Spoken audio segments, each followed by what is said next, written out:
Olá a todos, sejam bem-vindos ao Física Sem Purpurina.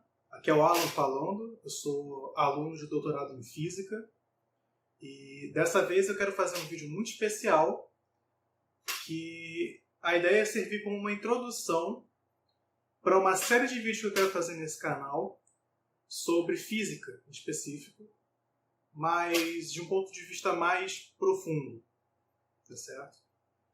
Bom, antes de mais nada, a gente tem que começar tentando responder a pergunta, né? Afinal, o que é física? Né?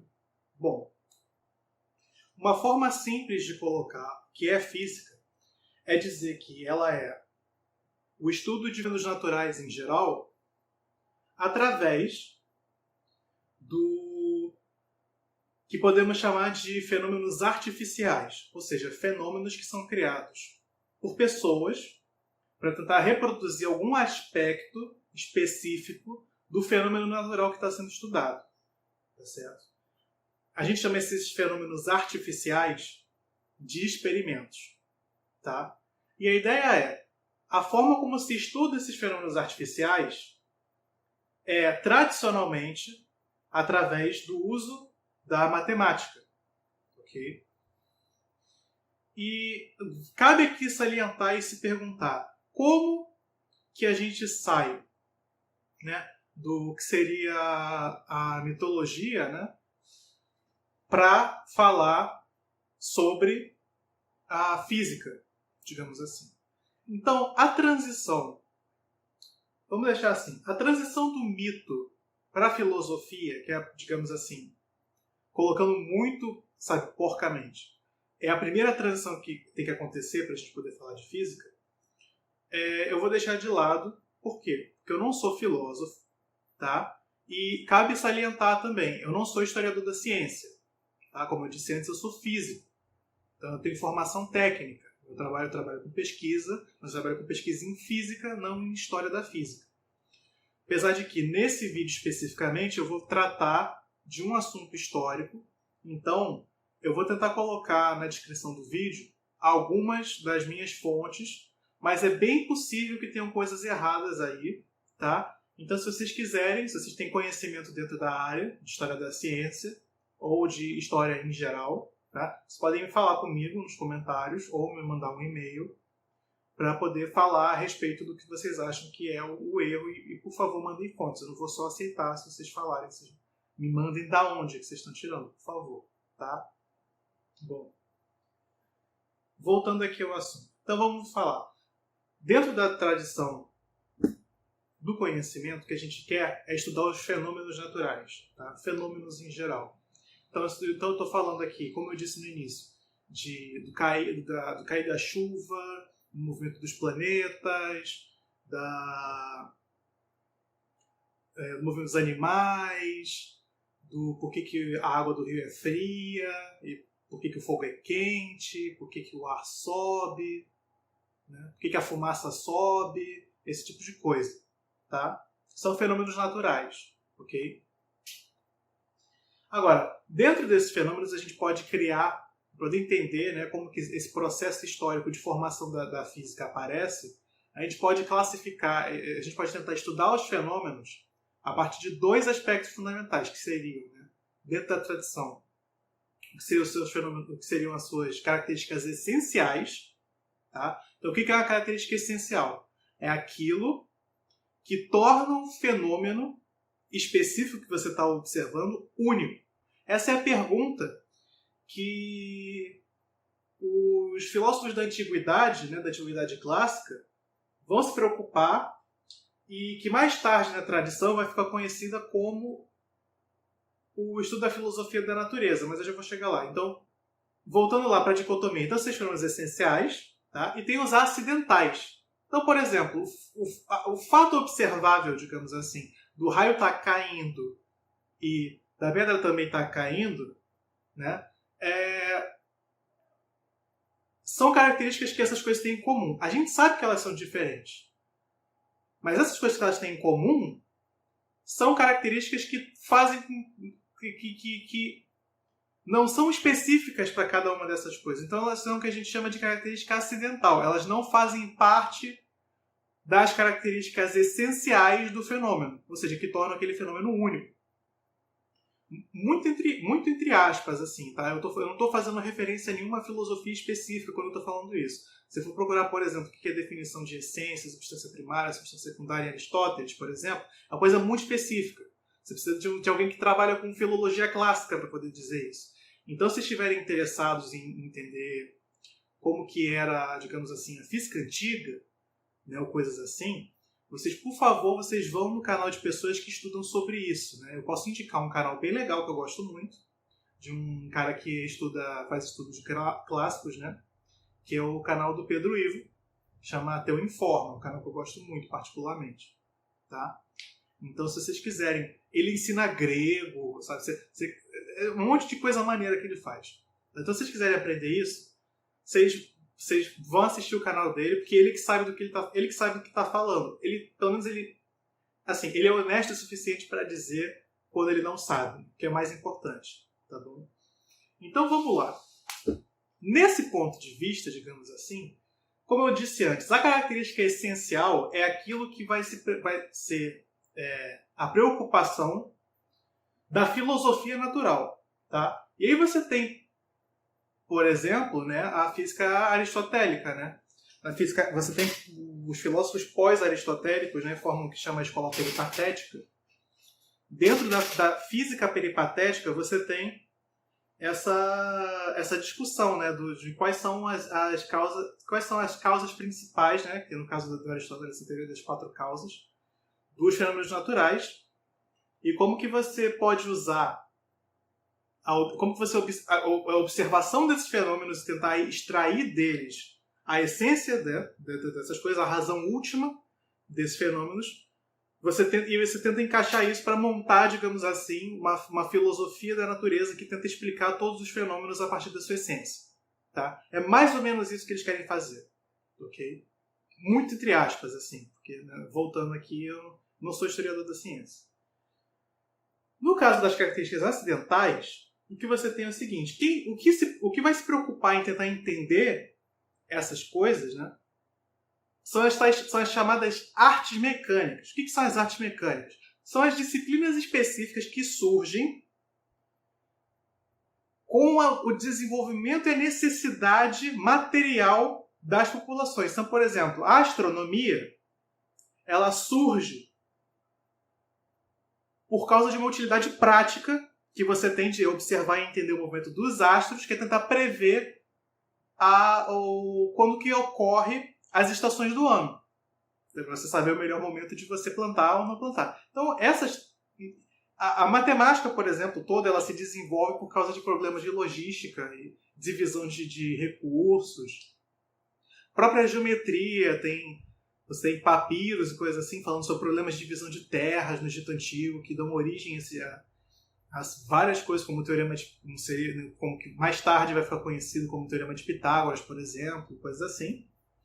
Então, todas essas coisas que envolvem técnica, tá certo? De você produzir um artefato, né? Que é daí que vem a arte, né? Você tem um artefato, né? Para poder entender alguma coisa ou resolver um problema, a gente chama isso de artes mecânicas, tá? Então aí entra astronomia, geometria, música, várias coisas que na época eram consideradas artes, que não eram filosofia natural, tá certo? E o que vai acontecer? O que vai acontecer é o seguinte: conforme você tem a transição, né? Primeiro acontece uma porrada de coisa. Então vamos lá. Você tem a antiguidade clássica, isso é a antiguidade clássica, né? Aí você tem período helênico, né? A expansão do Império de Alexandria, a expansão do Império de Alexandre, aí você tem a queda do Alexandre, tem o Império Romano, queda do Império Romano, aí você tem as invasões bárbaras, Alta Idade Média, Cruzadas, Baixa Idade Média, Renascimento Comercial e Urbano. Tá? E quando isso acontece, surgem as primeiras universidades, e você tem um grande afluxo de relações comerciais voltando, o comércio volta a aparecer com força. Tá? E o que acontece? Os problemas associados ao comércio, associados à prática material de você ter que carregar e dividir recursos, volta a fazer sentido. exige-se mais técnica. Então as pessoas vão se preocupar mais em desenvolver coisas para resolver esses problemas. Ok? E o que vai acontecer é o seguinte: vai chegar um momento em que o desenvolvimento de máquinas para fazer coisas específicas vão acabar mostrando que certas observações que os peripatéticos e toda essa tradição da física aristotélica fazia para poder extrair as características essenciais dos fenômenos, para poder fazer explicação, várias dessas coisas tinham problemas associados a elas. Então, por exemplo, na astronomia, você tinha na época dos gregos antigos uma certa precisão e uma certa capacidade de fazer modelagem e observações astronômicas. Conforme esse tempo passa, essa capacidade melhora muito. E conforme essa capacidade melhora muito, você começa a se observar vários fenômenos esquisitos que, se você comparar com digamos assim, o processo, né, da física aristotélica de tentar encontrar as essências e etc., começa a fazer pouco sentido. Então você vai ter, nesse processo, algumas pessoas vão aparecer e vão começar a propor que, olha, talvez então a melhor forma de você fazer e tentar entender a essência não seja você necessariamente estudando e observando os fenômenos naturais in loco. Tá? Você fazer digamos assim, você só pegar o que está ali, então a gente extraiu as essências e o problema está resolvido. Tá certo? E agora é só aplicar. Não. Então o que acontece é o seguinte: para você poder entender a essência da natureza, você precisa estudar as artes mecânicas. Então, por exemplo, para entender o movimento dos pássaros ou o movimento dos animais, primeiro você tem que entender o movimento das máquinas. Tá certo?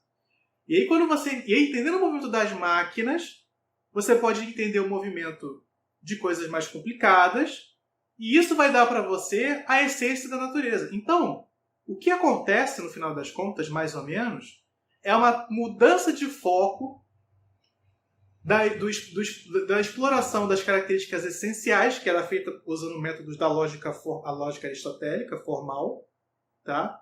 Então era um processo mental, era uma coisa meio armchair mesmo. Existia alguma coisa de empirismo também, de você coletar espécimes e tal para poder fazer esse processo, né? Você extrair as características essenciais das coisas. Você precisa ter um certo tipo de experimentação para fazer isso. Mas o foco não era esse. E esse foco muda, especialmente por causa do desenvolvimento técnico. Tá? Então o que acontece é o seguinte: a física ela surge, como a gente compreende ela hoje, nesse processo histórico, geográfico, cultural, de mudança de foco, da compreensão do que são os fenômenos naturais, da saída da necessidade da essência, para tentar entender as características acidentais, através de quê? De fenômenos artificiais, o que a gente chama de experimento. Tá certo?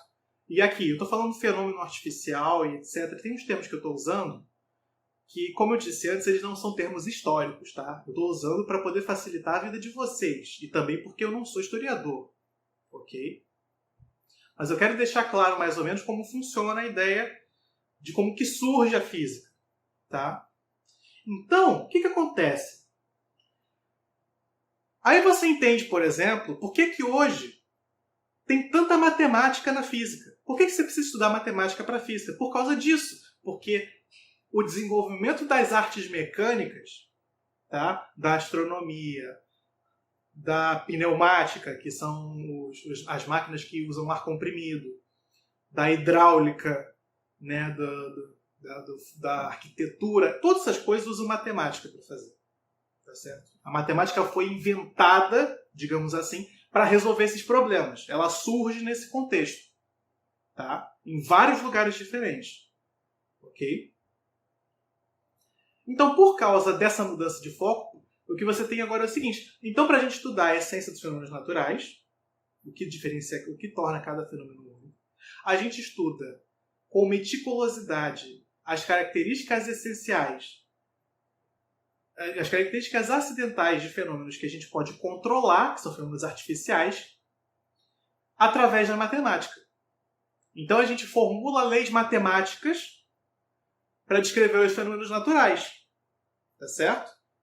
Então, olha só que coisa que interessante que acontece. Que agora você não tem mais uma ciência, digamos assim, que o objetivo dela é simplesmente fazer um catálogo de todas as coisas e colocar todas as coisas que existem encaixadas nesse catálogo com uma certa ordem hierárquica de termos. Então, se você quiser saber, por exemplo, o que é uma pedra, você olha para, no caso aristotélico, você olha para todas as coisas que são predicadas da pedra, tá? Que fazem aquela pedra específica ser ela mesma.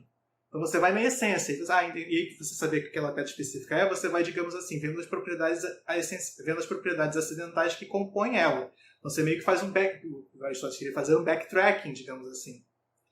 Né? Você ir tirando as propriedades que não são importantes para ver o que sobra.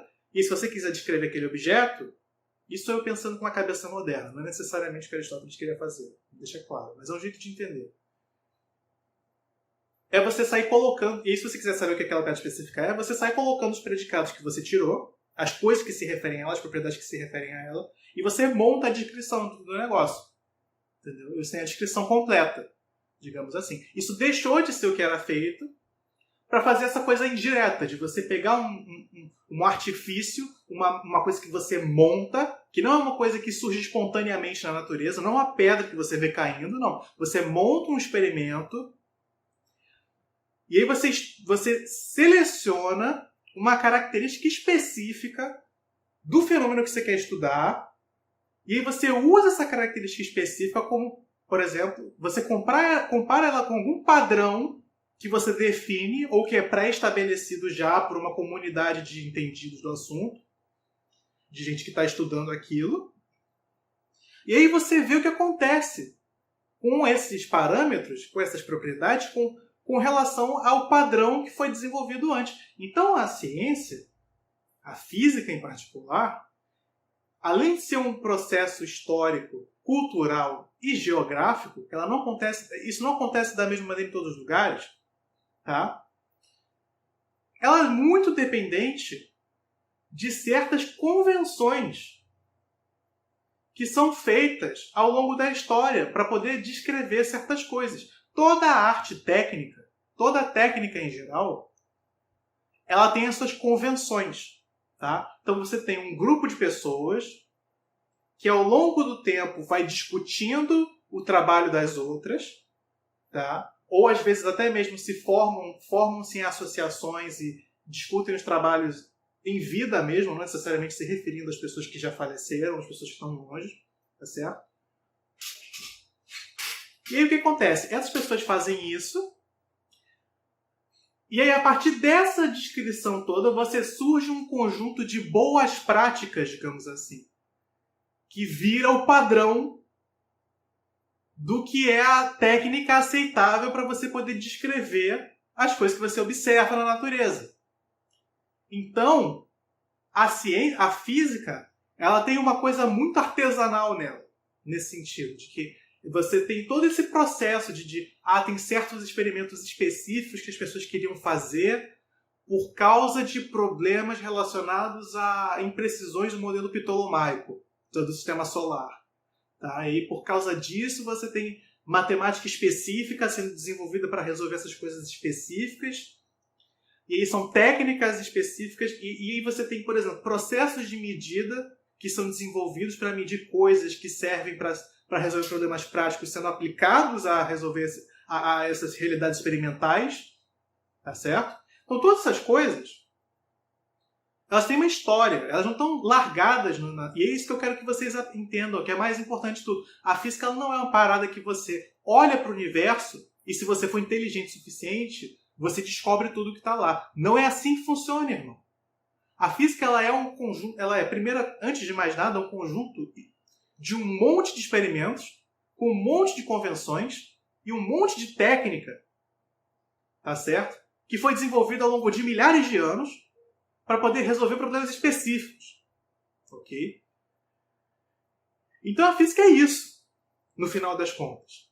Então, para você fazer física, na verdade, você está entrando num sistema, ok? Que existe muito antes de você, que tem um monte de tradições e um monte de convenções sobre assuntos que você precisa, antes de poder fazer qualquer coisa, entender como funciona. E por que está ali. Entendeu? Por que a gente monta as coisas dessa maneira específica. Tá? Então, a física, ela é... E agora um monte de gente vai arrancar a calça pela cabeça. A física é uma construção social. Que nem qualquer ciência. Que tem qualquer aspecto técnico nela. Você precisa de convenções para poder fazer as coisas. Tá? Então, por exemplo, quando você vai fazer um experimento de Galileu, em que ele faz um experimento, ele mede a velocidade de uma bola de madeira num plano inclinado.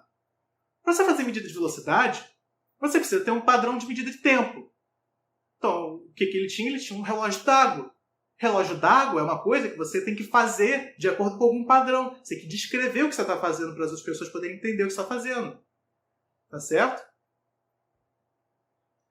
Então, brother, vamos deixar uma coisa muito clara. A ciência ela é um processo histórico. Ela não se refere a uma coisa que está no além, que está, digamos assim, definindo o universo.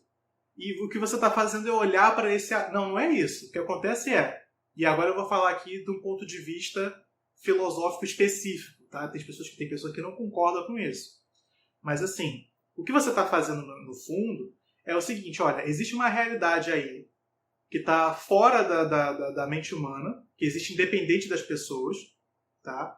Essa coisa, ela tem um monte de propriedades, um monte de coisas que afetam as pessoas e as coisas que estão ao nosso redor, que a gente observa. E essas coisas geram impressões na nossa cabeça que a gente observa em termos de percepções. E o que a gente faz é pegar essas percepções, escolher quais delas são padrões, conversar com as pessoas e falar, olha só, essa percepção aqui é o padrão, tá? E aí, a partir dela, a gente compara ela com todas essas coisas. O que a gente está fazendo é uma construção de linguagem, tá? É um processo muito parecido com como que você monta uma língua, tá? Então, não quer dizer que porque... E antes que as pessoas fiquem malucas, não é porque é uma construção social, quer dizer que não quer dizer nada. Não! Ela está falando de uma coisa que está ali. Só que a gente está escolhendo percepções específicas para poder servir como padrão, para poder responder certas questões que não foram colocadas do vácuo, elas foram colocadas historicamente. Então, quando a gente faz alguma coisa em física, a gente sempre se refere a uma coisa que aconteceu no passado. Tá? Então é muito importante ter isso em mente. A ciência ela não é uma coisa que vem de fora, que é inquestionável, que é a cópia em carbono, eu vou falar isso várias vezes, que é uma cópia em carbono da realidade. Não. Ela é um processo que tem começo, meio e fim, necessariamente, tá? Que tem lugar, endereço, tem data, tá? E ela tem regras. E essas regras, elas não são regras que estão aí porque o universo quis. Elas são regras de boas práticas e que têm validade histórica. Então, o que faz o que dá, digamos assim, a base do porquê que a gente escolheu esse conjunto de regras para poder definir o que é ciência é uma questão histórica. Você tem que pegar, se você quer questionar o método científico, digamos assim, em geral, você tem que pegar toda a tradição e ir olhando cada coisa que aconteceu e falar, então se você tivesse assumido aquilo ali naquela época, então então você ia ter que mudar essa convenção, mudar essa técnica, mudar aquilo ali, não sei o que, não sei o que lá, não sei o que lá. É um trabalho infinito. Então assim, você pode questionar a ciência, mas você tem que ter muito cuidado para não falar merda. Porque a ciência se refere a uma coisa específica. Ela tem data, sabe? Então, assim... Bom, isso sou eu falando, ok? Isso sou eu ficando empolgado com relação a como que eu acho que as pessoas deveriam pensar a respeito da física e da ciência, tá? Como processo histórico que tem tradição. Então, muita coisa do que a gente faz em física é tradição. Tá? Ela se refere a coisas que acontecem de verdade... Tá? A máquina funciona mesmo. Se você usar a física para fazer um carro, o carro funciona. Ele não funciona porque é um poder mágico da ciência. Não é isso. Entendeu? Funciona porque teve um monte de gente que inventou um monte de processo, que fez um monte de coisa para fazer isso acontecer. Tá certo? Então, isso é a história da física, de uma certa maneira, ok?